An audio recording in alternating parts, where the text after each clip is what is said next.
好，歡迎收睇同路點評，每日精選焦點新聞，帶你快速掌握澳洲、香港、中國同國際最新動向。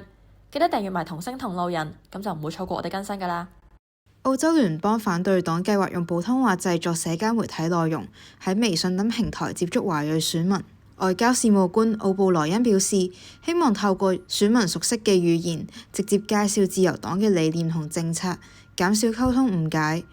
今次嘅做法亦都同華裔選民喺政治重要性上升有關。自由黨喺2025年大選未能重奪部分華裔人口較多嘅選區，因此希望加強同華人社群嘅聯繫。奧布萊恩亦都反對削減多語言服務，認為提升英文能力同保留多語言溝通並唔矛盾。不過，比起聚焦喺用唔用普通話，更加重要嘅係政黨點樣去理解華裔社群。用移民社群嘅母語溝通本身並冇問題，甚至可以令更加多人參與政治。但如果只係將華裔視為一個需要爭取嘅票倉，就可能將一個非常之多元化嘅社群簡化成一個單一嘅政治群體。華裔澳洲人有唔同嘅移民背景、年齡同政治取向，關心嘅議題亦都有所不同。語言可以打開溝通嘅門，但係最終可唔可以爭取選民嘅支持，仍然要係睇政策內容同埋政治理念。澳洲同越南關係進一步升溫。澳洲總理阿爾巴尼斯日前喺坎培拉會見越南國家主席兼越共總書記蘇林，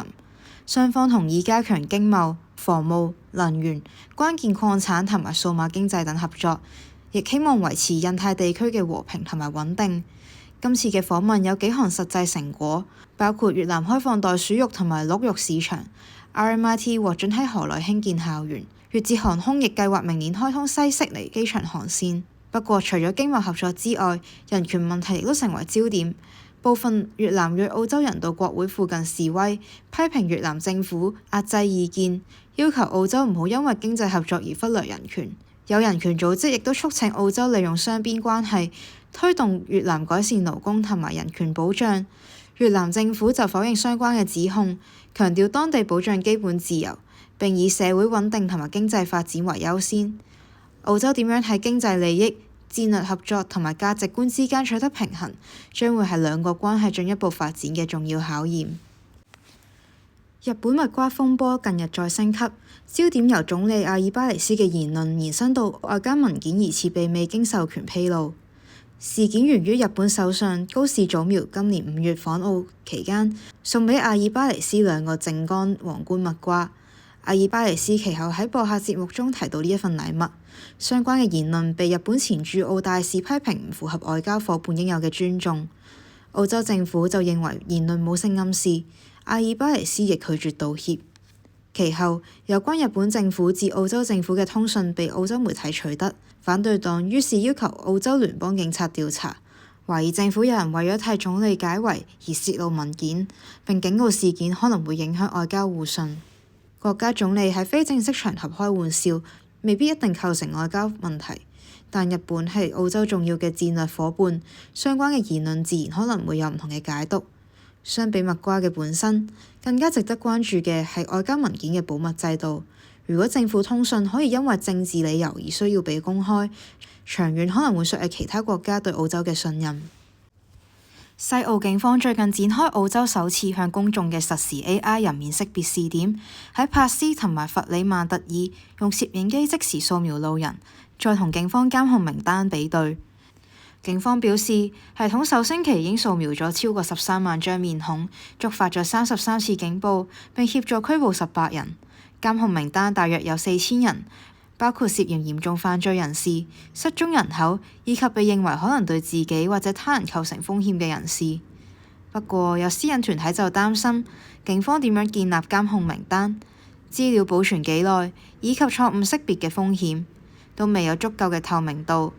亦都有人擔心原住民社區可能會受到較大嘅監控。相比起一般嘅1對1身份核實，呢一種實時1對多嘅系統可以喺公共場所大規模搜尋面孔。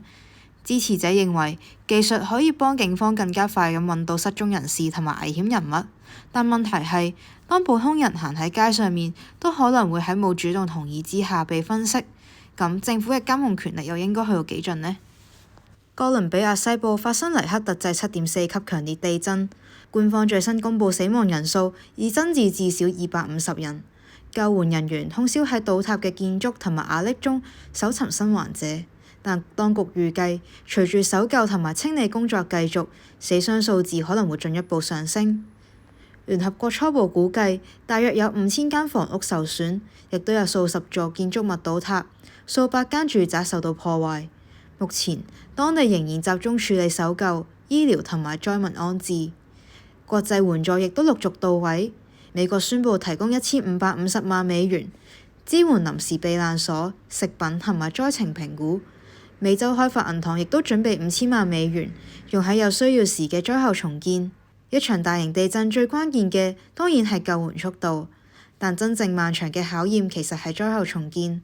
當局除咗要安置失去家園嘅家庭，亦都要恢復供水、供電、道路同埋醫療設施。而國際援助亦都唔只係睇金額，更重要嘅係可唔可以快速、透明咁送到去最需要嘅人手上，確保災民可以得到真正嘅支援。最後，希望災民可以盡早恢復生活，亦都願逝者安息。多謝大家收睇同路點評，每日快速掌握澳洲事個、世界焦點，記得訂閱啦！我哋下次再見。